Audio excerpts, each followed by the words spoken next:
सभी को नमस्कार।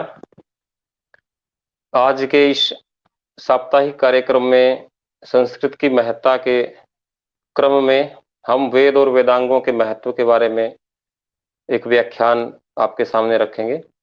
सबसे पहले समस्त विद्वजनों को सादर प्रणाम। कृष्णाय वासुदेवाय हरये परमात्मने प्रणत क्लेश नाशाय गोविंदाय नमो नमः। वसुदेव सुतम देवम कंस चाणूरमर्दनम देवकी परमानंदम कृष्णम वंदे जगद्गुरुम। वेद के बारे में, वेद सर्व प्राचीन ग्रंथ हैं, यह बात पूरे विश्व के भाषा वैज्ञानिक मान चुके हैं। वास्तव में वेद को समझने के लिए वेद के समस्त अंगों को समझना भी बहुत जरूरी है। यह कार्यक्रम विद्वानों के लिए भी और विद्यार्थियों के लिए और जन सामान्य के लिए भी अति उपयोगी रहे, इस क्रम से मैं अपने विषय को प्रस्तुत करूंगा। वैदिक साहित्य का जो महत्व है वो विश्व में सर्वोपरि है, क्योंकि सबसे प्राचीन भाषा संस्कृत रही है और वेद के जो शब्द हैं, उनकी जो रचना है, उनकी जो व्याकरण शैली है, उसी से समस्त लौकिक भाषाएं पूरे विश्व में परिवर्तित हुई हैं। इस परिवर्तन का कारण आज भी भाषा वैज्ञानिक देखते हैं कि समस्त भाषाओं में संस्कृत के शब्दों का प्राचुर्य है। हमारा जो धातु पक्ष है, धातु से ही समस्त शब्दों की उत्पत्ति होती है। तो आज भी लगभग 50, 60, 70, 80% विश्व की भाषाओं के जो शब्द हैं संस्कृत से मेल खाते हैं। तो वैदिक साहित्य सर्व प्राचीन है, इसमें कोई संदेह नहीं है। वैदिक साहित्य में भी विशेष तौर पर सर्व ज्ञानमयो ही है। मनु ने वेद के बारे में बताया है कि वेद में समस्त ज्ञान का खजाना है। चाहिए तो हमें अनुसंधान करना चाहिए।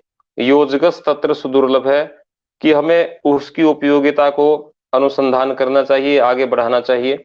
जैसे पूरी शंकराचार्य, निवर्तमान शंकराचार्य भारती, कृष्ण भारती तीर्थ जी थे, उन्होंने वैदिक सूत्रों से वैदिक गणित को खोज निकाला।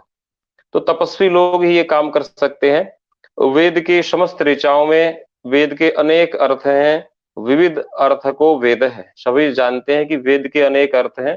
जो व्यक्ति आध्यात्मिक स्तर पर जिस स्तर का होगा वैसा ही अर्थ वो उसमें से खोज लेगा। तो भारत तीर्थ जी ने वैदिक गणित के सूत्र खोजे और वो पूरे विश्व के लिए अद्वितीय हैं। बड़ी बड़ी जो संख्या है उनकी गुणा और भाग सेकंडों में हो जाते हैं। तो वो सूत्र पहले भी वेद में ही थे, छिपे हुए थे, तो तपस्वियों ने खोजे। तो ये वेद का आज भी उतना ही महत्व है। और ब्राह्मण, ब्राह्मण का अर्थ है जो प्रबुद्ध वर्ग है, उनका तो ये कर्तव्य है कि उन्होंने निष्कारणो धर्म है, उनका तो ये निष्कारण धर्म है कि बिना किसी लोभ लालच के उनको सडंगो वेदोध्ययो ज्ञेयश्च, वेद को 6 अंगों सहित जानना चाहिए और समझना चाहिए। अपौरुषेय वेद को मानते हैं सभी कि ये ईश्वर की वाणी है, ईश्वर के निश्वास भूत वेद है। और वैदिक साहित्य को समझने के लिए वेद के जो मूल पाठ हैं 8, उनको समझना जरूरी है। उसके बाद वैदिक व्याकरण की सहायता से वेद के 6 अंगों को भी समझना अत्यावश्यक है। वेद में वैदिक साहित्य का महत्व क्या है? आध्यात्मिक महत्व है, सांस्कृतिक महत्व है, भौगोलिक महत्व भी है। उसमें जो आख्यान है वो परवर्ती जो ग्रंथ हैं उनका आधार बने हैं। वैदिक विद्वान वैदिक मंत्रों से सारे संस्कार संपन्न करता है और आज भी वेद मंत्रों की सहायता से अनेकों प्रकार की जो प्रयोजन है वो व्यक्ति के सिद्ध होते हैं। आध्यात्मिक चिकित्सा हो, रोग निवारण हो, अयम में हस्तो भगवान अयम में भगवत्र, अयम में विशु भेषो अयम शिवा विमर्शन है। उसमें स्पर्श विद्या भी है, चुंबकीय विद्या भी है, रोग विद्या भी है, सबका समस्याओं का निदान है। मणि, मंत्र और औषधि, तीनों का प्रयोग वेद में बहुलता से किया गया है। वेद को त्रयी नाम से प्रसिद्ध मानते हैं। 4 वेद हैं, लेकिन चारों की जो परिभाषा है वो वेद त्रयी क्यों हो गई, इसका भी एक कारण है कि वेद का जो प्रकार है कुछ गद्यात्मक है, कुछ पद्यात्मक है, कुछ मिश्रित है। तो इस 3 प्रकार का होने से वेद त्रयी भी कहते हैं। वास्तव में वेद जो है ऋग, यजु, साम और अथर्व 4 प्रकार का वैदिक साहित्य है। और वैदिक विद्वान की इतनी कीमत मानी गई है कि जब भी कोई समस्या आदि भौतिक, आदि दैविक, आध्यात्मिक आती है तो वैदिक उपाय सर्वोपरि हैं और काम करते हैं। आज भी विश्व के समस्त भागों से वैदिक विद्वानों को बुलाया जाता है। सारे के सारे विश्व के लोग चाहते हैं कि वैदिक विद्वान हमारे यहाँ आए और हमारी समस्याओं का समाधान करें। उससे भौतिक समस्याएं भी ठीक होती हैं, आध्यात्मिक भी, आधिदैविक भी। ये आज का साइंस भी मानता है। मृत्युंजय मंत्र से जो ऊर्जा निकलती है वो रोग को बिल्कुल दूर करती है। इसको आज के जो वैज्ञानिक है वो मान चुके हैं। गायत्री मंत्र सर्वोपरि है। विदेशों में भी, मैं तो ये मुझे पता है, सब जानते हैं संस्कृतविद, कि विदेशों में भी संस्कृत को पहली कक्षा से अनिवार्य कर दिया गया है। तो ये वैदिक साहित्य का ही प्रभाव है कि ये भाषा, ये वैज्ञानिक भाषा, ये देव भाषा आज भी प्रचलित है। और वेद के लिए विशेष तौर पर लिखा है कि वैदिक विद्वान, तंत्र शास्त्र में प्रसिद्ध है कि तंत्र की यदि साधना करनी है, शमशान में जाना है, तो अपनी सुरक्षा के लिए या तो गुरु को साथ में ले जाएं या फिर किसी वैदिक विद्वान को। यानी कि वेद मंत्रों में वो सामर्थ्य है जो समस्त संकटों को दूर कर सकता है। तो ये वैदिक साहित्य है। इसको हम समझेंगे कैसे? इसी क्रम में वेद के जो 6 अंग हैं उनको समझना जरूरी है, क्योंकि बिना वेद के अंगों को समझे वेद समझ में नहीं आएगा। और वैदिक साहित्य के बारे में लिखा भी है, बिभेति अल्प श्रुतात् वेदः माम अयम पर हरिष्यति। कि वेद की ओर जब कोई व्यक्ति चलता है, वेद को समझने की कोशिश करता है, तो वेद उससे डरता है। डरने का कारण क्या है? क्योंकि वेद को पता है कि जिसका स्वाध्याय पूर्ण नहीं है, जो 6 अंगों को नहीं जानता, वो वेद के अर्थ को नहीं खोल सकता। इसलिए कम पढ़े लिखे व्यक्ति से वेद डरता है कि ये मुझ पर प्रहार करेगा, अर्थात मेरा जो तात्पर्य है ये समझ नहीं पाएगा और उसको दूसरी प्रकार से व्यक्तियों के सामने प्रस्तुत करेगा और अर्थ का अनर्थ हो जाएगा। आज यही सब कुछ विश्व में हम देख रहे हैं। कम पढ़े लिखे लोग, अनुभव नहीं है, परंपरा नहीं है, गुरु चरणों में कभी बैठे नहीं, वेद के मंत्रों का अर्थ का अनर्थ करने लग। तो ये वाक्य सत्य सिद्ध होता है कि मयम पर हरिष्यति, मुझ पर प्रहार कर रहा है। वेद भी डरता है ऐसे व्यक्ति से। इसलिए विद्वान बनना है तो 6 अंगों सहित वेद का अध्ययन करना चाहिए, और वो गुरु परंपरा से ही हो पाएगा। गुरुकुल में अंतेवासी बनिए, गुरु जी के पास बैठे, तभी 6 अंगों का अध्ययन होगा और वेद के अर्थ को हम खोल सकेंगे, समझ सकेंगे। वेद के 6 अंग कौन से हैं, इस विषय में स्पष्टतया लिखा गया है कि छंदः पादौ तु वेदस्य, छंद वेद के पांव हैं। हस्तो कल्पो अथ पठ्यते, कल्प जो ग्रंथ हैं वो हाथ कहे गए हैं वेद के। ज्योतिषाम अयनम चक्षुः, ज्योतिष जो है वो नेत्र है वेद का। निरुक्तम श्रोत्रम उच्यते, और जो कान है वो निरुक्त जो ग्रंथ है उसको कहा गया है। शिक्षा घ्राणम तु वेदस्य, शिक्षा ग्रंथ जो है वो वेद की नासिका है। मुखम व्याकरणम स्मृतम, वेद का जो मुख है वो व्याकरण है। तस्मात् सांगम अदित्येव ब्रह्मलोके महीयते, इसलिए इन 6 अंगों सहित वेद को पढ़ करके ही ब्रह्मलोक में जा सकता है व्यक्ति। तो ये 6 अंग जो है वेद के, इनका हम क्रमशः विवेचन करेंगे, और विद्वान लोग और जो विद्यार्थी वृंद हैं वो भी इनमें ध्यान देंगे। अनेकों उपयोगी विषय इसके अंदर हैं। सबसे पहला वेद का अंग है शिक्षा। शिक्षा जो ग्रंथ हैं वो वेद के उच्चारण के लिए है। वास्तव में वैदिक भाषा का जो उच्चारण है, एक बार जो उसको कर लेता है, उसमें पारंगत हो जाता है, उसके लिए विश्व की कोई भी भाषा बोलने में कठिनाई नहीं होती। अंग्रेजों को हम देखते हैं कि वो हिंदी नहीं बोल पाते, लेकिन वैदिक विद्वान के आगे आप अनुकरण करने को कहें, सब भाषाओं का अनुकरण वो हूबहू कर देगा। इसका यही कारण है कि वैदिक जो शिक्षा ग्रंथ हैं उसमें उच्चारण अवयव दिए हैं, और वेद पढ़ने वाला उसके उच्चारण अवयव इतने विकसित हो जाते हैं कि वो बारीक से बारीक ध्वनि को बोल सकता है। उसकी जिह्वा इतनी लचीली हो जाती है कि वो हर वर्ण को, हर शब्द को अपने सही जगह से उच्चारण कर सकता है। अनुकरण करना हो तो वो हूबहू अनुकरण कर देगा। लेकिन अन्य भाषाविद को आप कहिए हिंदी पढ़िए, संस्कृत पढ़ें, उसका अनुकरण करके बोल के दिखाएं, वो नहीं बोल पाएंगे। इसलिए बहुत सी एक स्पीच थेरेपी है, उसमें भी संस्कृत के वर्णों का उच्चारण करवाते हैं, ताकि व्यक्ति जो गूंगा है, कम बोल पा रहा है, उसकी जिह्वा सुव्यवस्थित हो जाए और वो सब वर्णों को सही प्रकार से बोलने लगे। तो शिक्षा ग्रंथों में यही सब कुछ दिया गया है, कहाँ से कौन सा उच्चारण करना है और ध्वनियां कैसी हो, उदात्त अनुदात्त स्वरित, ये सब शिक्षा ग्रंथों में लिखा गया है। वेद, चारों वेदों के ऊपर शिक्षा ग्रंथ प्राप्त होते हैं और शिक्षा के 6 अंग माने गए हैं। लिखा है तैत्तिरीय उपनिषद में, शिक्षावल्ली के अंदर ये वर्णन है, वर्ण है, स्वर है, मात्रा, बल है, साम, संतान है, ये 6 अंग शिक्षा के हैं। इसमें उच्चारण से जुड़े हुए जो समस्त पक्ष हैं वो रखे गए हैं। प्रमुख शिक्षा ग्रंथों में ऋग्वेदीय शिक्षा में पाणिनीय शिक्षा है, यजुर्वेदिक शिक्षा है। यदि व्यक्ति यजुर्वेद को पढ़ना चाहता है तो पहले शिक्षा ग्रंथों को पढ़े, उसमें याज्ञवल्क्य शिक्षा है, वशिष्ठ शिक्षा है, व्यास शिक्षा, भारद्वाज और मांडव्य आदि शिक्षाएं हैं। सामवेदिक शिक्षा में भी शाक्टायन, नारद आदि शिक्षाएं हैं। तो इन शिक्षा ग्रंथों का हम अर्थ समझेंगे तभी हम वेद को सही से उच्चारण कर पाएंगे। वेद के 8 पाठों का उच्चारण भी शिक्षा ग्रंथों के द्वारा ही होता है। शिक्षा ग्रंथों में कैसी शिक्षा दी गई है देखें, वर्ण को यदि उच्चारण करना है वर्णों का तो लिखा है व्याघ्री यथा हरेत पुत्रान दंष्ट्राभ्याम न च पीड़येत, कि एक जो बाघ है, बाघिन है, वो जैसे अपने पुत्रों को दांतों से पकड़ती है लेकिन उनको पीड़ा भी नहीं होने देती है, इसी प्रकार तद्वद वर्णान प्रयोज्येत। शिक्षा ग्रंथ कहते हैं कि वर्णों को हमें ऐसे ही मधुरता से, कोमलता से उच्चारण करना है जैसे एक बाघिन अपने बच्चे को मुंह से पकड़ती है।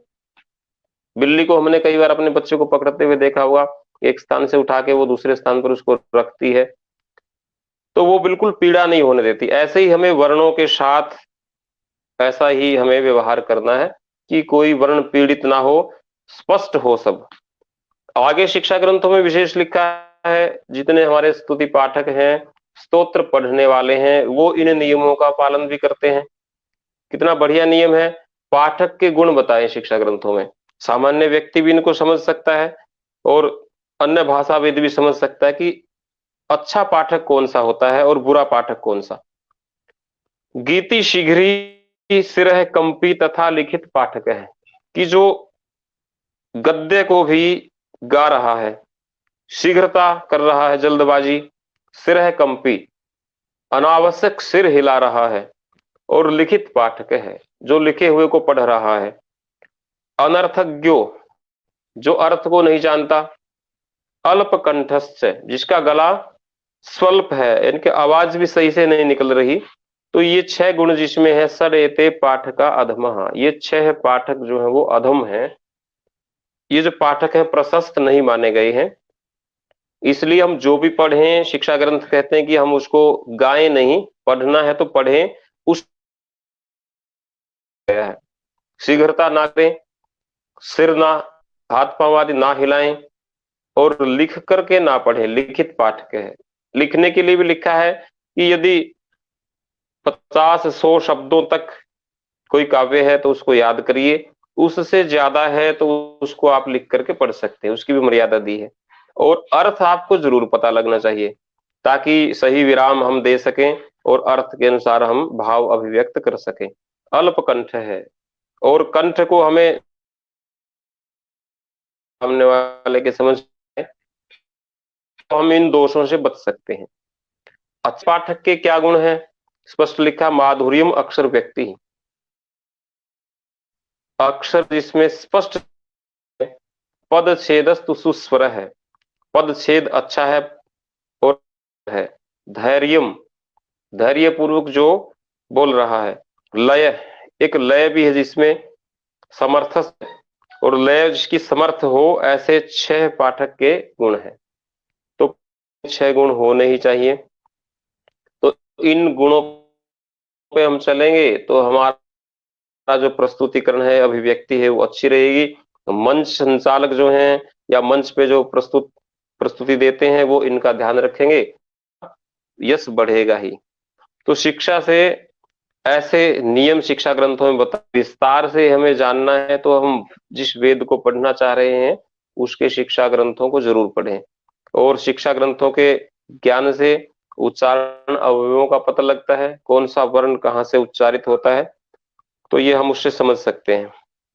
एक प्रश्न बार बार मेरे से पूछते हैं शिष्य कि ऐं ह्रीं क्लीं चामुंडाय विच्चे, जो नवारण मंत्र है उसका उच्चारण कैसे होगा। अब स्पष्ट सी बात है, जो जैसा लिखा है वैसा ही पढ़ा जाता है। जब लिख दिया है तो उसको आप वैसा ही पढ़िए। ऐं के ऊपर जो अनुस्वार है तो उसको आप तो कुछ कहते ऐं ह्रीं क्लीं, ग का उच्चारण वहां नहीं है, इससे मंत्र जो है अशुद्ध हो जाता है। कारण के लिए शिक्षा ग्रंथों का अध्ययन करें और जो लिखा है वही बोले, लिखा हुआ बोलेंगे वही शुद्ध कहलाएगा। जब लिख पूछ रहे हैं तो उसमें जो है ना सही क्रम नहीं रहेगा। तो इस प्रकार शिक्षा ग्रंथों में जो है उच्चारण प्रक्रिया के बारे में विस्तार से लिख। वेद का पहला भाग शिक्षा था। इसके बाद अगला भाग है कल्प। कल्प सूत्र जो है वो 4 प्रकार के स्रोत सूत्र हैं कुछ, जिनमें श्रुतियों से जुड़े हुए यज्ञों का वर्णन है।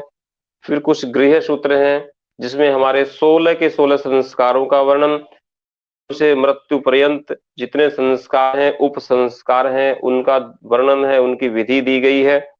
उसको भी हम अच्छे से समझ पाएंगे यदि वेद को समझना है तो। और मृत्यु के उपरांत के जो कार्य हैं उनका भी उसके अंदर, उन संस्कारों का भी जिक्र है। तो ये सब चीजें हम ध्यान से देख समझेंगे तो हमें कल्प सूत्रों का अध्ययन करना पड़ेगा। धर्म सूत्र भी कल्प के अंतर्गत ही आते हैं।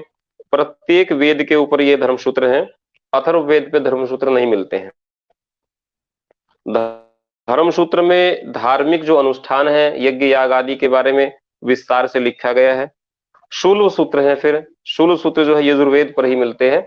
शूल सूत्रों में यज्ञ वेदी निर्माण की प्रक्रिया वो दी गई है, और उससे हम यज्ञ जो मंडप है, कुंड मंडप निर्माण है, अनेक प्रकार के मंडप हम बनाते हैं यज्ञशाला में, हमने देखे होंगे। तो वो अर्धचंद्राकार है, अष्टदल है, चतुरस्र यज्ञ है, यज्ञ मंडप कितना गहरा हो और उसका परिमाप कितना हो, वो समस्त नियम वैदिक साहित्य में है, कल्प सूत्रों में है, शूल सूत्रों में दिए गए हैं। उन्हीं का आधार बना करके परवर्ती साहित्य में, पुराण आदि में उनका विस्तार से वर्णन किया गया है। तंत्र ग्रंथों में भी, तंत्र ग्रंथों का मूल भी वैदिक साहित्य ही है। वेद से ही लेकर के आगे इन सब विषयों का विस्तार हुआ है। इसमें अनेकों वास्तु से जुड़े हुए विषय भी इसके अंदर स्पष्ट किए गए हैं। तो ये 4 प्रकार के जो शूल सूत्र हैं, 4 प्रकार के जो सूत्र हैं वही कल्प कहलाते हैं। स्रोत, गृह्य सूत्र, धर्म और शूल सूत्र। तो ये वैदिक अनुष्ठानों के लिए, संस्कारों के लिए, यज्ञ वेदी निर्माण के लिए ये जो है विशाल कोश है। इनका हमें वैदिक साहित्य के हिसाब से अनुशीलन और अध्ययन करना चाहिए। जिस वेद के हम पाठी हैं, जिस वेद की शाखा को हम पढ़ रहे हैं, तो हम उसके कल्प सूत्रों को, स्रोत सूत्रों को, गृह्य, धर्म और शूल सूत्रों को भी अवश्य पढ़ें। इससे हमारा ज्ञान और पुष्ट होगा। इसके बाद व्याकरण है। व्याकरण, मुखम व्याकरणम स्मृतम, वेद के 6 अंगों में प्रमुख व्याकरण दिया गया है, तो इसको हम प्रमुखता से इसके बारे में बताएंगे। तो व्याकरण जो है, व्याकरण में त्रिमुनि बड़े प्रसिद्ध हैं, और संस्कृत व्याकरण 14 शिव के सूत्रों से निकला है, और इतना स्पष्ट है और इतना वैज्ञानिक है कि देशी विदेशी भाषाविद भी इसके महत्व को अच्छी प्रकार से जानते। व्याकरण जो है वो विस्तार से लिखा गया, उपलब्ध भी है।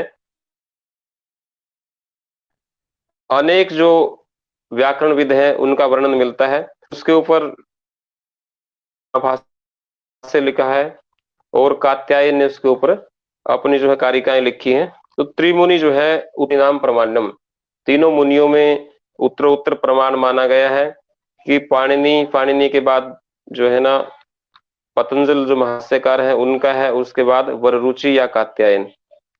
तो इनका जो उत्तरोत्तर प्रमाण है, उनका हम विशेष परंपरा से अध्ययन करेंगे तो ये चीजें हमारे समझ में आती हैं। व्याकरण में होता क्या है, व्याकरण के बारे में लिखा है कि यद्यपि बहुनाधीशे तथापि पुत्र पठ व्याकरणम। खुद पिता पुत्र को कह रहा कि बेटा और कुछ चाहे ना भी पढ़ो, ज्यादा नहीं पढ़ना चाहते तो व्याकरण तो पढ़ें। क्यों? क्योंकि स्वजनो स्वजनो माभूत सकलम शकलम सकृत सकृत। व्याकरण ज्ञान के बिना अर्थ जो है अनर्थ हो सकता है, और शास्त्र तो कहता है प्रथमो विद्वांसो वैयाकरण, वैयाकरणम ही मूलम सर्व विद्यानाम, कि विद्वान है, व्याकरण के जानने वाले सबसे ज्यादा विद्वान है। क्योंकि भाषा को हम सही व्याकरण के माध्यम से ही समझ सकते हैं, तभी हम आगे बढ़ पाएंगे। तो चाहे आयुर्वेद पढ़े, चाहे संगीत पढ़े, वास्तु शिल्प ज्योतिष कुछ भी पढ़े, व्याकरण आती है तो हम ग्रंथों को समझ पाएंगे और उनके गूढ़ अर्थ तक पहुंच सकेंगे। और व्याकरण के बारे में सबसे पहले व्याकरण पढ़ाई जाती थी गुरुकुलों में, और ये परंपरा होती थी कि जहां भी वाद विवाद है और जहां भी शास्त्रार्थ हैं या सामान्य विवाह आदि के अवसर पर भी जितने कूट श्लोक हैं वो व्याकरण से जुड़े हुए हैं। कोई एक श्लोक सामने रख देते। एक श्लोक है, ऐचिकमत यो न जानाति अजर्घा यो न जानाति तस्मै कन्या न दीयताम, कि जो इन शब्दों की सिद्धि करना नहीं जानता व्याकरण के अनुसार, उसके साथ अपनी पुत्री का विवाह मत करें। तो ऐसे और भी बहुत श्लोक हैं, शादी आदि में ऐसे कूट श्लोक रख देते थे जिनमें व्याकरण का ही रहस्य छिपा होता था। कुछ श्लोक जैसे वट वृक्ष महानेश मार्गम आवर्त्य तिष्ठति तावत न गंतव्यम यावद अन्यो न गच्छति। कोई कह रहा है कि ये जो वट वृक्ष है ये रास्ते में खड़ा है और आप जब तक ना जाएं इस मार्ग से, जब तक कोई दूसरा इस मार्ग से नहीं चला जाता। तो यहाँ पे कूटपद्य है कि वट वृक्ष खड़ा है तो क्यों ना जाएं, वो उसके वट वृक्ष खड़ा है तो जाने से क्या दिक्कत हो जाएगी। तो व्याकरणविद पूछ सकता है कि बताओ भाई क्या रहस्य है। तो व्याकरण ही इस रहस्य का उत्तर देती है कि वट वृक्ष का मतलब है वटो की है वटुक, ऋक्ष है महान एश है, कि ये जो रीछ है ये, तो वट वृक्ष को जो है संधि विच्छेद किया, वट वृक्ष है, वटो प्लस ऋक्ष है, वटो ऋक्ष की है वटुक, ये जो ऋक्ष है, ये जो रीछ है, भालू है, ये मार्ग में खड़ा है, आप तब तक ना जाएं जब तक कोई दूसरा यहां से ना निकले। तो ऐसे अनेक कूट पद्य हैं संस्कृत के जो व्याकरण से जुड़े हैं और व्याकरण ही उनका समाधान बताती है। तो हमें व्याकरण जो है पढ़ना चाहिए। और भी बहुत प्रयोजन है व्याकरण के। रक्ष ऊह आगम लघु संदेह की रक्षा, वेद की रक्षा के लिए, सही पाठ की रक्षा के लिए। आज भी यदि गलत छप जाता है तो हम उसको ठीक करते हैं। व्याकरणविद है वो ठीक कर लेगा उसको, उसको पता है कि यहाँ त्रुटि हो गई है, ये मिस प्रिंट है, उसको ठीक करने का सामर्थ्य किसमें है? जो व्याकरण को जानता और समझता है। ऊह मैंने उसका प्रसंग के अनुसार अर्थ लगाना, आग जोड़ना है उसमें, लघु छोटा करना है, संवृत्ति करनी है, संदेह को दूर, तो ये व्याकरण के। और व्याकरण के अन्य गौण प्रयोजन भी बताए हैं कि दुष्ट शब्दों का हम प्रयोग करेंगे तो वो दुष्ट शब्द यजमान प्रयोग करने वाले को ही मार देंगे। तो इसलिए शब्दों का दुष्ट प्रयोग नहीं होना चाहिए, शुद्ध प्रयोग हो व्याकरण के हिसाब से, क्योंकि मिथ्या प्रयोग तो न तमर्थम आ है। यदि हम अशुद्ध प्रयोग करेंगे तो वो जो अर्थ है वो नहीं निकलेगा। सग वाग वज्रो यजमानम हिनस्ति, और वो वाणी रूपी वज्र यजमान को ही मार देगा। यथेन्द्र शत्रु स्वरतो अपराधात, जैसे इंद्र शत्रु वृद्धस्व, ये वैदिक आख्यान है। इसमें इंद्र को मारने के लिए जो यज्ञ किया था वृत्रासुर ने, तो उसमें अनुचित उच्चारण के कारण ही स्वयं उसके लिए ही आत्मघाती वो हो गया। और आगे भी कहते हैं कि यद अधित अविज्ञातम, की जो हमने पढ़ लिया और उसको जाना नहीं, निगदे नहीं वो शब्दते, कि वो केवल दिखावा दिखावा मात्र हो गया। अन अग्नव शुष्केंदु न तज्ज्वलति करहिचित, कि वो तो सूखा ईंधन है, अग्नि उसमें है नहीं, वो नहीं जलेगा कहीं भी। तो जो पढ़ लिया और इसके अर्थ को नहीं जाना व्याकरण के हिसाब से, तो उसका कोई फायदा नहीं होना है। तो इस चीज को हम जरूर ध्यान रखेंगे, व्याकरण के ही ये प्रयोजन है। और उततो प्रसन्न ददर्श वाचम, फिर वैदिक मंत्र कहता है कि वाणी को देखता हुआ भी एक नहीं देख पाता, कौन? जिसने व्याकरण नहीं पढ़ी। उत तव श्रृणन स्नोति ये नाम, और एक जानता हुआ भी नहीं जान पाता, सुनता हुआ भी नहीं सुन पाता। और एक व्यक्ति है जो व्याकरण जानता है, व्याकरणविद है, उतोत वस्मयी तन्वम विसरण से, कि उसके लिए वाणी अपने अर्थ को खोल देती है। जाये पत्या उषति सुवासा, कि जैसे पत्नी अपने रहस्य को पति के सामने खोल देती है। तो वाणी का यदि हमें अर्थ समझना है तो व्याकरण को हमें जानना पड़ेगा। व्याकरण के ज्ञान के बिना हम सही से अर्थ नहीं समझ पाएंगे।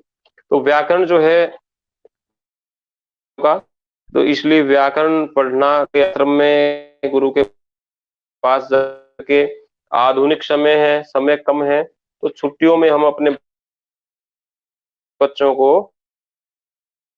व्याकरण पढ़ने भेज सकते हैं। भाषा हमारी राष्ट्रभाषा है, वो भी व्याकरण से, संस्कृत व्याकरण से ही परिपुष्ट होती है। और संस्कृत के जो प्रभाव है वो हिंदी के ऊपर है। तो हम अपने बच्चों को छुट्टियों में जो कैंप लगते हैं उनमें हमें व्याकरण ज्ञान के लिए जरूर भेजना चाहिए। शास्त्रीय विषयों से व्याकरण के बारे में कुछ बता रहे हैं कि कुछ नियम है। संहितेक पदयो नित्या नित्या धातु उपसर्गयो। संधि के बारे में है कि एक पद में संहिता जो संधि है वो नित्य है, और धातु उपसर्ग के बीच में भी नित्य जरूरी है, समास में भी है, लेकिन वाक्य में वो विवक्षाम अपेक्षते, बोलने वाले की इच्छा पर निर्भर करती है। तो ये संधि के नियम है, ये उन विद्यार्थियों के लिए हैं जो इस व्याख्यान को सुन रहे हैं। और लौकिक कुछ बातें भी इसमें लिखी गई हैं। लकारों के विषय में लिखा है कि विधि, निमंत्रण, आमंत्रण। तो आम व्यक्ति को भी बड़ी दुविधा रहती कि निमंत्रण में क्या अंतर है और आमंत्रण में क्या। तो ये सब संस्कृत व्याकरण से ही समझ में आता है। निमंत्रण जो है नियोग करणम श्राद्धे भोजनादो दोहित्राद्रे प्रवर्तनम, कि श्राद्ध आदि के अवसर पर किसी को भोजन के लिए आमंत्रित करना निमंत्रण है। और आमंत्रण में क्या अंतर है? कामचारानुज्ञा। आमंत्रण जो है, आमंत्रित व्यक्ति स्वतंत्र होता है, वो आए या ना आए। तो आमंत्रण और निमंत्रण में ये अंतर है। अधिष्ट का क्या अर्थ है? सत्कार पूर्वक जो प्रार्थना है वो अधिष्ट है। संप्रसन, संप्रसन का अर्थ है प्रेरणा के साथ परामर्श। तो ये लौकिक शब्द हैं, लेकिन व्याकरण विधि इनके अर्थ को समझ पाता है।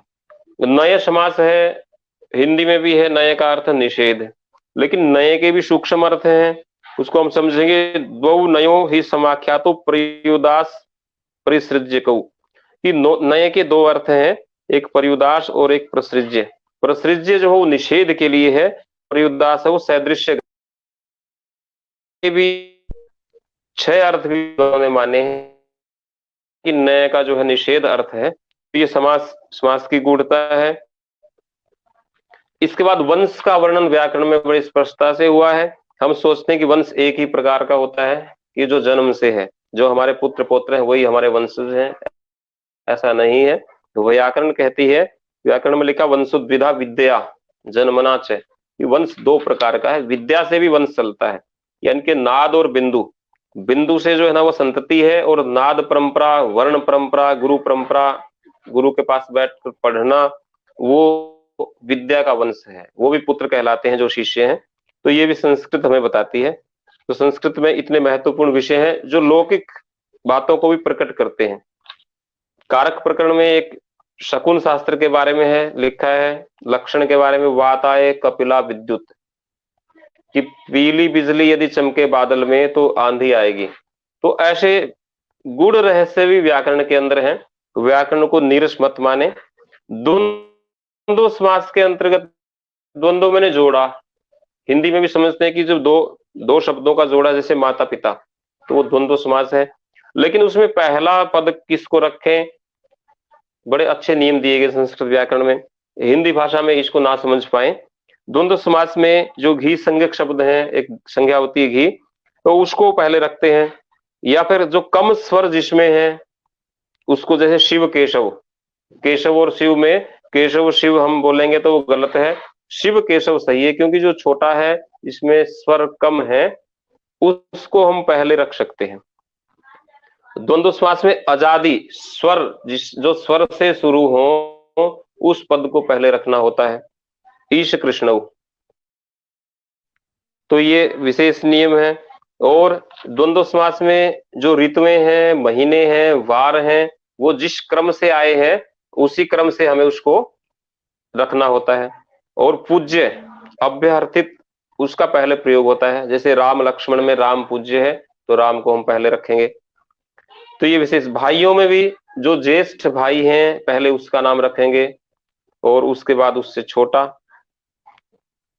तो ये सब चीजें द्वंद्व समास के अंतर्गत व्याकरण में आई हैं। ये आम लोगों के लिए भी उपयोगी है, पूछा भी जा सकता है, शास्त्रार्थ में पूछ सकते हैं, बच्चों की परीक्षाएं के लिए भी ऐसे पूछ सकते हैं कि कोई भी नाम दें दोनों को द्वंद्व में कि किसको हम पहले रखेंगे। तो ये सामान्य बातें हैं विद्वानों के लिए तो, लेकिन परीक्षार्थी के लिए और जो हिंदी विद हैं उनके लिए अच्छी बातें हैं कि किसको पहले रखना चाहिए।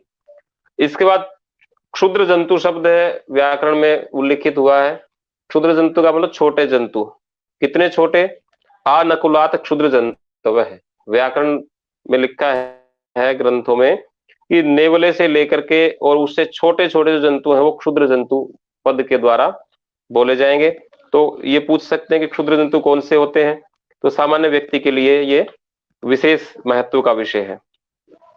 अब व्याकरण के जो कुछ पारिभाषिक शब्दावली है उनको हम देखेंगे। परिभाषा, व्याकरण में परिभाषा होती है अनियमे नियमकारिणी परिभाषा, कि अनियम में जो नियम बना दे वो परिभाषा होती है। वार्तिक, वार्तिक का लक्षण, क्योंकि व्याख्यान के बाद ये एकत्रित रहे और इसको विद्यार्थी जो है वो नोट भी कर सके। वार्तिक का लक्षण उक्त अनुक्त दुरुक्ता नाम चिंता यत्र प्रवर्तते तम ग्रंथम वार्तिकम प्राहु वार्तिज्ञा विचक्षणा। पराशर उपपुराण में ये बात आई है कि उक्त अनुक्त और दुरुक्त की चिंता जहां पे बताई जाती है जिस ग्रंथ में, उसको वार्तिक कहते हैं। तो वार्तिक के लक्षण में ये बातें दी गई हैं। संधि के बारे में हम पहले जान चुके हैं। अव्यय, अव्यय के बारे में शायद त्रिशिव लिंगेशु, जो तीनों लिंगों में एक जैसा रहे, सर्वासु च विभक्तिषु, सभी विभक्तियों में वैसा ही रहे। वचनेषु च सर्वेषु यन्न व्यति तद अव्ययम, जो कभी परिवर्तित नहीं होता वह अव्यय होता है।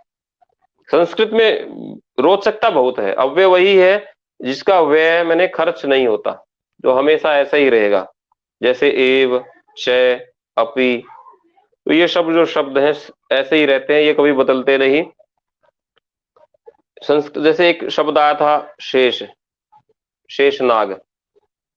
अब शेष नाम क्यों पड़ा?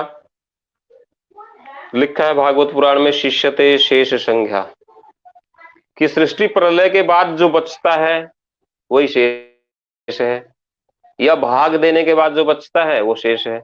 तो ये भाग देने वाले वो जानते हैं कि जो बच गया वो काटने पीटने से बच गया वो शेष है, और सृष्टि दार्शनिक जानते हैं कि जो बच गया, सृष्टि प्रलय हो गई, कुछ नहीं बचा, केवल शेष नाग बचे जिनके ऊपर भगवान विष्णु शयन कर रहे हैं, तो वही शेष है। तो कितने रोचक शब्द संस्कृत में है। इसके बाद हर्षवादी के बारे में लिखा है, उपयोगी है। अब पूछ लेते कि इसमें हर्षव है, इसमें दीर्घ है, प्लुत है। तो सामान्य जन उपयोगी बताया, एक मात्रो भवेद हर्षवो, जिसमें एक मात्रा हो वो हर्षव है। द्विमात्रो दीर्घ उच्यते, जिसमें दो मात्राएं हो वो दीर्घ है। त्रिमात्रस्तु प्लुतो गेयो, तीन मात्राएं जिसमें वो प्लुत है। फिर ये पूछेंगे कि मात्रा में कितना समय लगता है, मात्रा को कितनी देर में बोलेंगे हम। पक्षियों से उसकी तुलना करके बताई है व्याकरण ग्रंथों में। चासस्तु वदते मात्रो, नीलकंठ पक्षी, उसको बोलते हुए सुनना कभी, वो एक मात्रिक बोलता है, बहुत थोड़े समय में बोलता है। द्विमात्रम त्वेव वायस है, जो कौवा है वो दो मात्रा यानी कि दीर्घ बोलता है। वो कौवे को सुने तो दीर्घ का पता लग जाएगा। शिखी रोती त्रिमात्रम, और जो मोर है वो प्लुत बोलता है, इन तीन मात्राओं का प्रयोग करता है वो। नकुलस्तु अर्धमात्रकम, आधी मात्रा भी बता दी कि जो नेवला है, नेवला जो है ना वो आधी मात्रा का ही उच्चारण करता है, इतना जल्दी बोलता है वो। तो संस्कृतज्ञ सूक्ष्म वैज्ञानिक थे, वाणी के भी वैज्ञानिक थे, भाषा वैज्ञानिक भी थे। पक्षियों के ऊपर भी उनका इतना अनुसंधान था कि उनको पता है कि ह्रस्व, दीर्घ और प्लुत और अर्ध मात्रा के लिए इन पक्षियों का उदाहरण उन्होंने दिया है। तो ये संस्कृत व्याकरण की विशेषता है। प्रकरण के बारे में लिखा है व्याकरण में, शास्त्र एक देश संबंधम शास्त्र कार्यांतरे स्थितम आहु प्रकरणम नाम ग्रंथ भेदम विपस्थित है। पराशर उपपुराण में ही है ये, कि शास्त्र के एक देश से संबंधित जो प्रकरण है, एक देश का एक किसी एक दिशा को लेकर के वर्णन किया गया जहां हो, वो प्रकरण ग्रंथ कहलाते हैं, प्रकरण है, ग्रंथ है वो।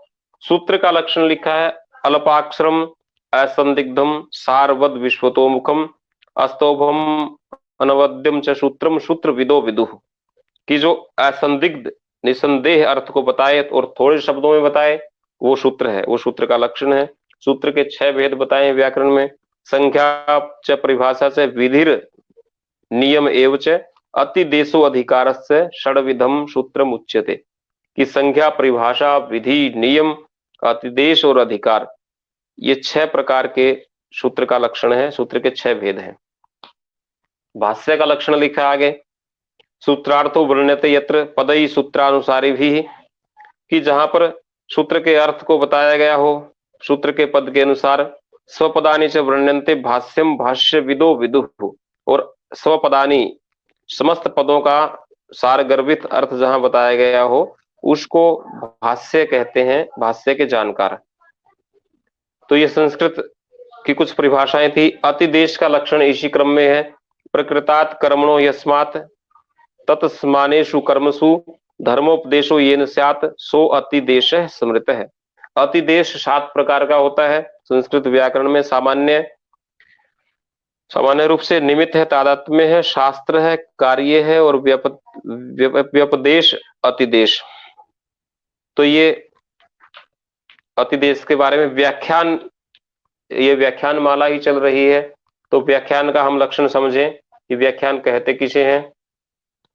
पदच्छेद पदार्थोक्ति विग्रहो वाक्य योजना आक्षेपस्य समाधानम व्याख्यानम षड्विधम मतम, कि पदच्छेद करके बताना, पदार्थ की जो उक्ति है वो बताना, विग्रह करना, वाक्य योजना स्पष्ट करना, आक्षेपों को देखना और उनका समाधान देना, ये 6 प्रकार का जो है व्याख्यान का लक्षण है। इसके बाद समास के 6 भेद बताए हैं। समास के बारे में हम पहले भी काफी बता चुके हैं। तो ये व्याकरण शास्त्र है और व्याकरण की ये उपयोगिता भी है। व्याकरण सर्व विद्याओं का मूल है। व्याकरण यदि हम पढ़ेंगे तो हम आगे बढ़ पाएंगे, लौकिक संस्कृत हो या वैदिक संस्कृत हो। इसके बाद वेद का अगला अंग है निरुक्त। श्रोत्रम निरुक्तम उच्यते।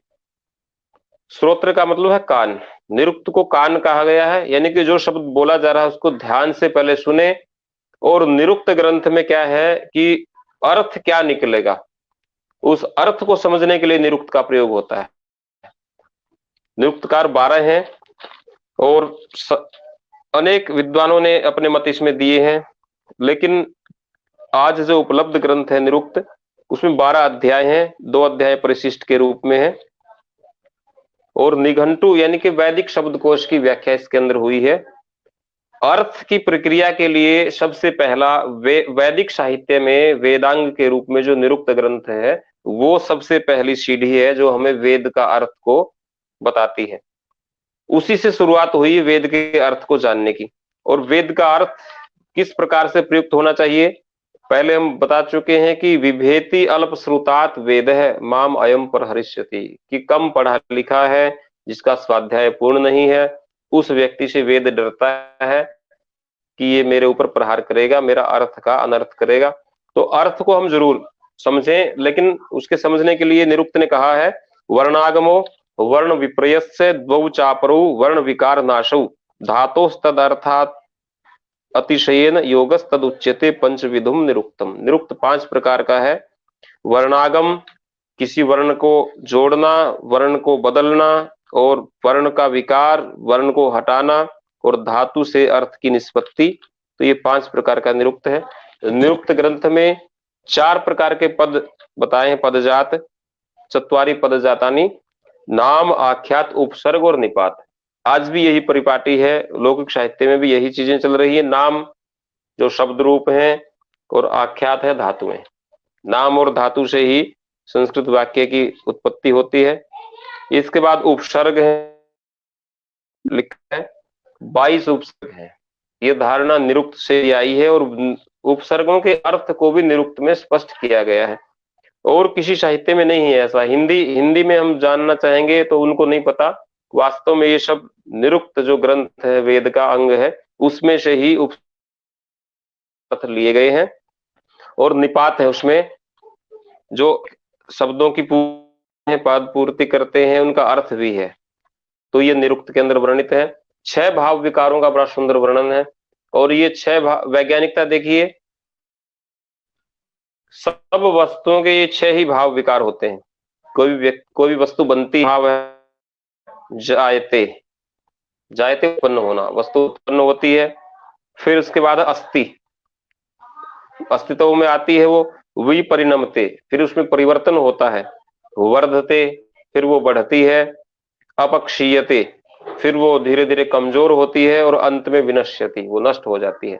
तो ये जीवन की अवस्था देखें या जीवों की, वनस्पतियों की, प्राणियों की अवस्था देखें, तो ये सब के ऊपर लागू होते हैं 6 भाव विकार। शब्द के बारे में काफी बहुत अच्छा प्रत्यक्ष, परोक्ष और अविद्यमान क्रिया वाले जो शब्द हैं, अच्छा विवेचन हुआ है। मंत्रों के अर्थ को हम कैसे लें, कैसे उसके बारे में हम विचार विमर्श करें, उसको भी काफी विस्तार से निरुक्त में अर्थ किया गया है। और अर्थ के बारे में ये विशेष है कि संयोगो विप्रयोग से साहचर्यम विरोधिता, अर्थ को हमने समझना है। अर्थ समझने के भी तंत्र तो कहता है कि 16 प्रकार के अर्थ होते हैं, उनको संप्रदाय के द्वारा ही समझा जा सकता है। और काव्य ग्रंथों में भी लिखा है कि संयोग, विप्रयोग, साहचर्य, विरोधिता, अर्थ, प्रकरण, लिंग, अन्य शब्द की उपस्थिति, सामर्थ्य, औचित्य, देश, काल, व्यक्ति, और कहने का जो लहजा है, जो स्वर है, तो ये शब्द के अर्थ के ज्ञान के लिए इनकी अपेक्षा भी की जाती है। जैसे राम कृष्ण कहने से समझ में आता है कि राम जो है भगवान विष्णु के अवतार है और कृष्ण भी वही हो सकते हैं, तो ये संयोग है। विप्रयोग, विपरीत अर्थ हो, साहचर्य, साथ साथ रहते हो, तो क्या अर्थ निकलेगा, विरोधिता, कर्ण अर्जुन है तो समझ जाएंगे कि अर्जुन और कर्ण ये विरोधी थे, ये महाभारत के पात्र हैं। तो हर शब्द का अर्थ क्या निकला, उसके लिए हमें पूर्व अपर प्रसंग देखना पड़ेगा, और इन सब नियमों को भी उसके ऊपर लागू करना पड़ेगा। अर्थ का अनर्थ इसीलिए हो रहा है कि हम अप्रासंगिक अर्थ निकालते हैं। तो इन 14 जो ये कारण है और 7 कारण और दिए गए हैं, और तंत्र के 16 कारणों को भी देखें। और धातु को हम पहले धातु का अर्थ का विवेचन करें, फिर प्रत्यय क्या हुए हैं, उपसर्ग क्या है, इस सब प्रकृति को समझ करके निरुक्त के द्वारा ही हम ये समझ पाएंगे। तो निरुक्त में एक शब्द के अनेकों अर्थ दिए गए हैं। अब त्वचा, छाल है जो, उसको छाल को त्वचा भी कहते हैं, उसको मांस भी कहते हैं। अब कई जगह वैदिक यज्ञों के लिए लिखा है कि इसमें मांस क्या होती है, तो मांस जो है ना, वो फल के गुदे को भी मांस कहते हैं। फल में जो, फल को हम जो प्रयोग करते हैं, उसको काटते हैं, तो छाल है। तो इस प्रकार से अर्थ का अनर्थ हम ना करें और सही अर्थ तक पहुंचे, क्योंकि एक शब्द के अनेक पर्यायवाची हैं, तो किस अर्थ में प्रयुक्त हुए हैं, इसको शास्त्रविद ही समझ पाता है। 6 अंगों का इसलिए महत्व है। निरुक्त को हम समझेंगे, धातु की मूल तक जाएंगे, शब्दों की साहचर्य को देखेंगे, प्रसंग के हिसाब से विचार करेंगे, फिर उस अर्थ को देखेंगे कि वो अर्थ यज्ञ परक है या अरण्य परक है या काम्य है, किस के अनुसार वो अर्थ लिया गया है, प्रसंग क्या चला हुआ है, ये सब समझ करके हम निरुक्त से ही ये सब समझ पाएंगे। तो इसलिए निरुक्त का अध्ययन निरुक्तम श्रोत्रम उच्यते। तो निरुक्त को इसलिए कान कहा गया है। तो कान मतलब ध्यान से सुने, प्रसंग को ना छोड़ें, प्रसंग के अनुसार विवेचन करें, और तादात्म्य देखें, शब्दों के साथ संयोग और धातु के मूल तत्व को समझें, तब हमारा किया हुआ जो अर्थ है वो अनर्थ नहीं हो पाएगा। या रचित जो निरुक्त है उसमें बताया गया है, परवर्ती साहित्य में भी गवेषणा हुई है। अगला जो वेद का अंग छंद है, छंद है पादौ तो वेदस्य, पाम जो है वो छंद है वेद के। और छंद को ये ना समझें कि ये तो केवल काव्य रचना का माध्यम है, ऐसा नहीं है। वेद में आया है जो है वह अविदित आर्षेय छंदो दैवतः ब्राह्मणेन मंत्रेण याजयति व अध्यापयति पापियान भवति, कि जो बिना ऋषि देवता और छंद को जाने मंत्रों से यज्ञ आदि करवाता है या पढ़ाता है, वो पापी होता है।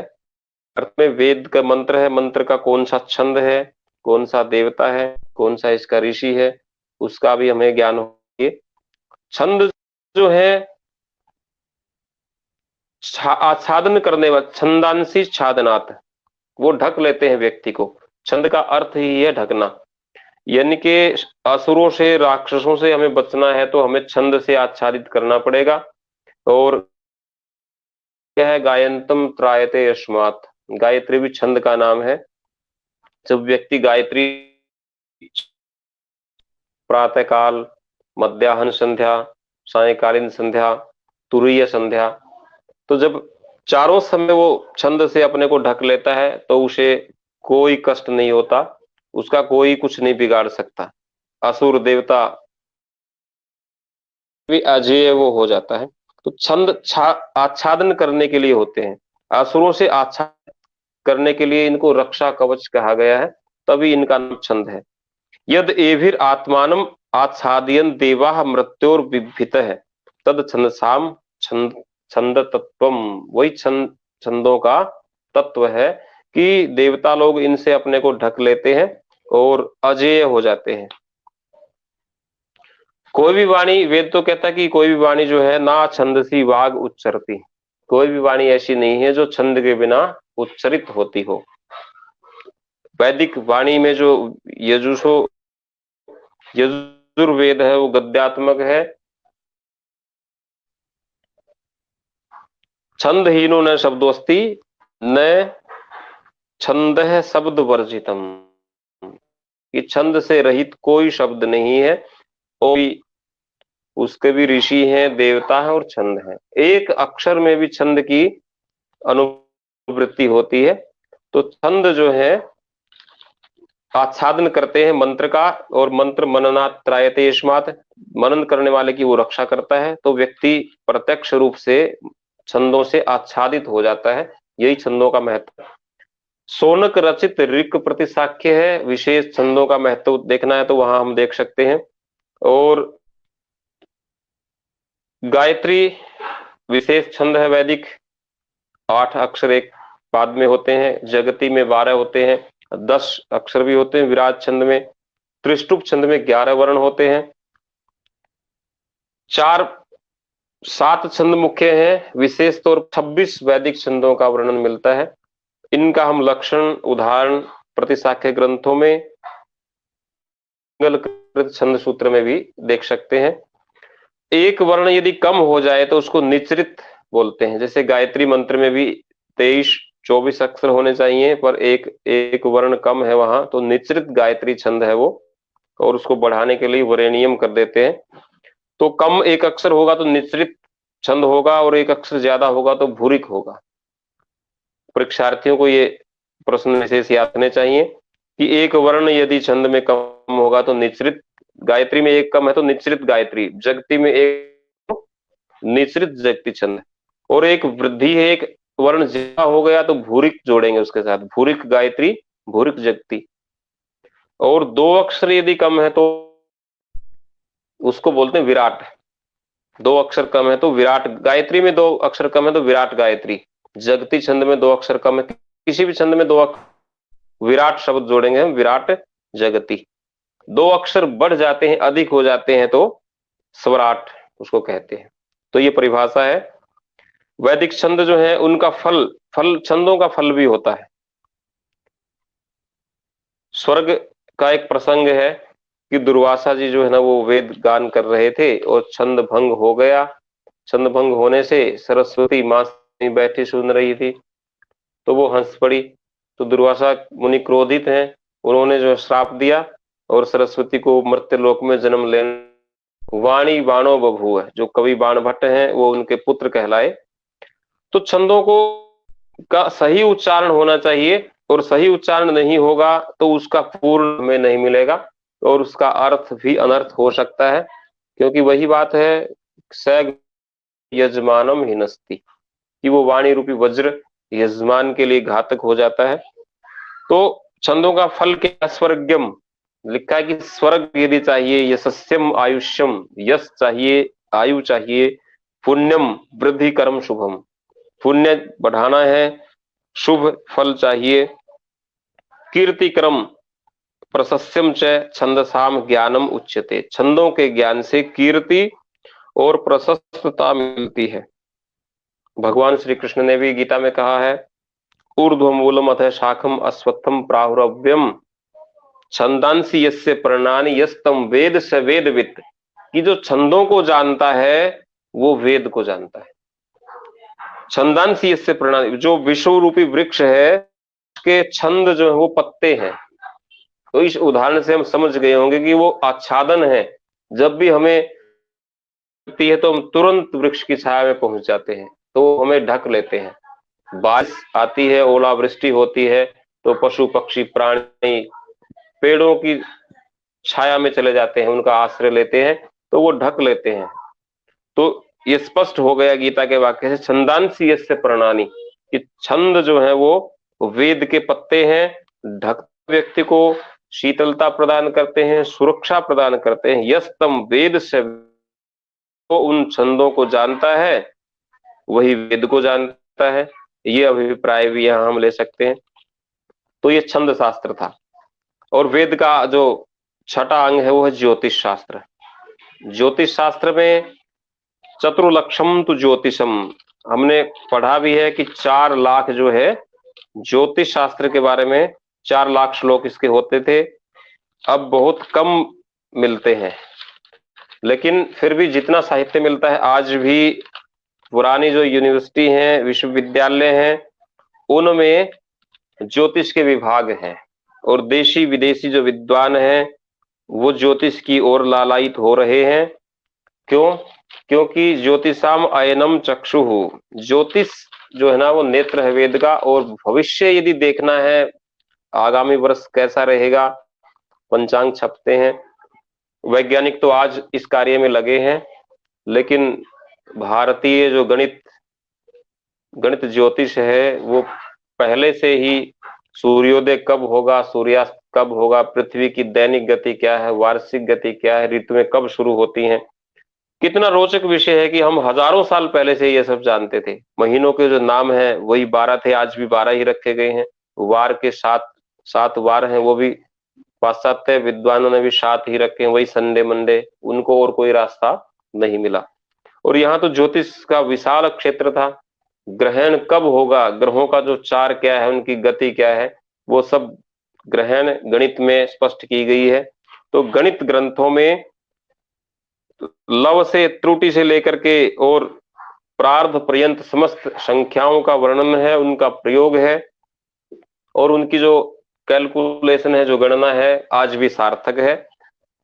आज जो महंगे यंत्रों से जो चीज बताते हैं, बारिश कब होगी, ये फलित ज्योतिष है, वो पहले ही बता देते हैं। अभी युद्ध कब होगा, अग्निकांड कब होगा, बाढ़ कब आ सकती है, ये सब चीजें जो हैं ज्योतिष, फलित ज्योतिष के अंदर विस्तार से बताई गई है।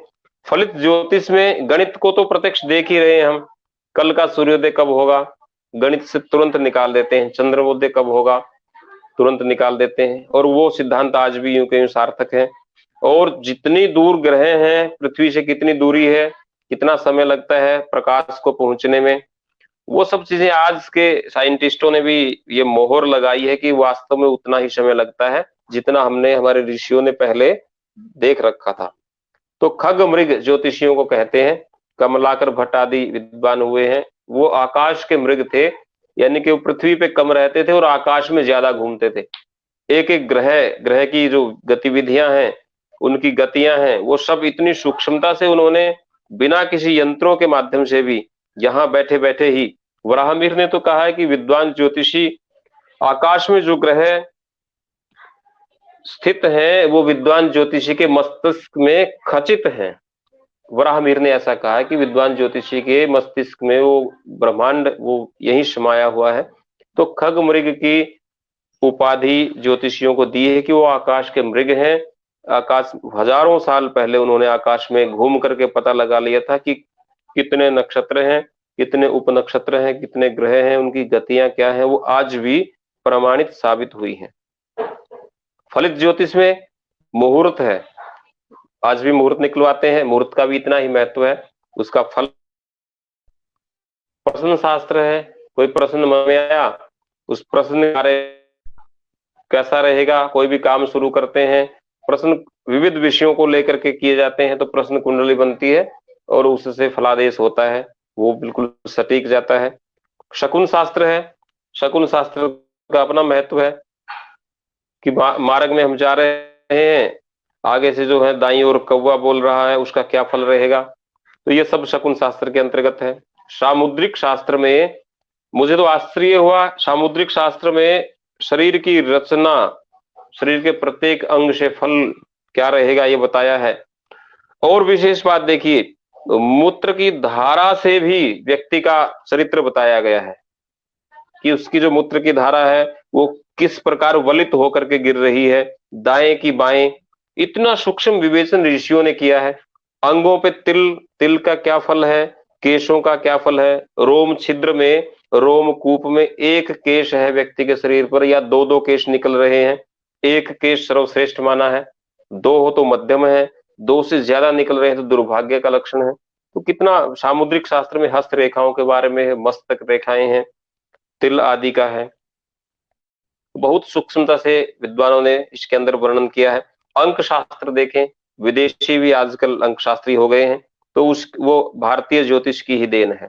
अंक शास्त्र में शुभ अंक कौन सा रहेगा, मकान का अंक क्या रखें, गाड़ी का नंबर किस नंबर पे लें, तो ये सब अंक शास्त्र का विषय है। मेदिनीय ज्योतिष, जो पूरे भूगोल का, खगोल का जो ज्योतिष है, किस भूखंड में भूकंप आएगा, कहाँ जल विप्लव होगा, बारिश होगी कि नहीं होगी, अकाल पड़ेगा, क्या रहेगा, क्या स्थिति है, तो ये सब मेदिनी।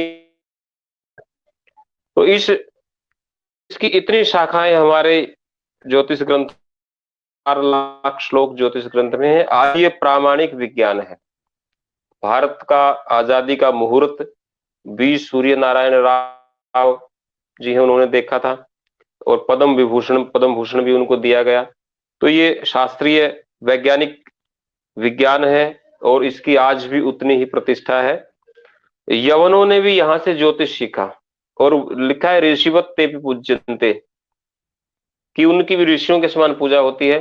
फिर यहाँ उनकी पूजा क्यों नहीं होगी, उनकी पूजा भी अवश्य होगी, क्योंकि जब यवनों ने चुरा करके इस विद्या को सीखा और आज उनका भी मान सम्मान है, तो हमारे जो पारंपरिक विद्वान है उनका मान सम्मान तो 100% होना ही है। तो ये वेद का छठा अंग है ज्योतिष। ये 6 अंगों का महत्व यही है कि वेद के रहस्यों को यदि हमें समझना है, सारांश में हम देखें तो हमें वेद के 6 अंगों को भी बारीकी से समझना होगा। गुरु के चरणों में बैठ करके, अंतेवासी बन करके उनकी सेवा से, क्योंकि विद्या की भी प्राप्ति के लिए लिखा है कि विद्या विद्या से मिलती है, विद्या के बदले मिलती है, या फिर गुरु के पास तम विधि प्रणिपातेन परिप्रश्नेन सेवया, कि रहस्य को जानना है तो आप उनकी सेवा करें, गुरु जी के पास जाएं, सेवा करें, विनम्रता पूर्वक प्रश्न करें, प्रणिपात आत्मसमर्पण करें उनके चरणों में। और कोई भी व्यक्ति आज तक बिना गुरु के सफल नहीं हुआ है। तो हमें वेद को समझना है, वेद विद्याओं को समझना है, तो वैदिक विद्वानों की शरण लें। आज भी बनारस आदि नगरों में और दृष्टि विश्वविद्यालय है, वहां वैदिक विद्वान है, विद्वान का सम्मान करें, विद्या जो है फलित होती है। क्योंकि शास्त्र कहता है अनुपासित वृद्धानाम विद्या न अति प्रसिद्धति, कि जब तक हम वृद्धों के पास नहीं जाएंगे, वृद्ध का मतलब प्रवृद्ध, उस विषय के जो एक्सपर्ट हैं वो वृद्ध कहलाते हैं, कि उनकी शरण नहीं लेंगे तब तक हमारी विद्या विकसित नहीं होगी। तो हमारा ये दायित्व है और वेद रूपी सागर में जो मोती है, तो हमें 6 वेद के अंगों को समझना पड़ेगा। और वेद सर्वोपरि हैं ही, धर्म जिज्ञासमानानम परमम प्रमाण्यम श्रुति, कि ये तो संविधान है हमारा, वैदिक संविधान है, जो जीवन को कैसे जिया जाता है वो बताता है। और इस संविधान के अनुसार हम चलेंगे तो हम लोक और प्रलोक में सुखी रहेंगे। तो इसको हम बारीकी से समझेंगे तो हमें जो है वेद को प्रमाण मानना ही पड़ेगा। धर्म जिज्ञासमानानम परमम प्रमाण्यम, धर्म की कोई भी जिज्ञासा हमारे अंदर है, लोक परलोक, सृष्टि का कोई भी रहस्य जानना चाहते हैं तो परमम प्रमाण्यम श्रुति, वेद ही परम प्रमाण है, वेद को ही प्रमाण मानेंगे। को समझने के लिए वेद के अंग का हम सेवन करेंगे, अध्ययन करेंगे, परंपरा से उनको के रहस्य तक पहुंच पाएंगे। इन्हीं शब्दों के साथ मैं अपने व्याख्यान को विराम देता हूं। सभी विद्वानों के चरणों में सादर नमस्कार। जयतु जयतु वेदांगा।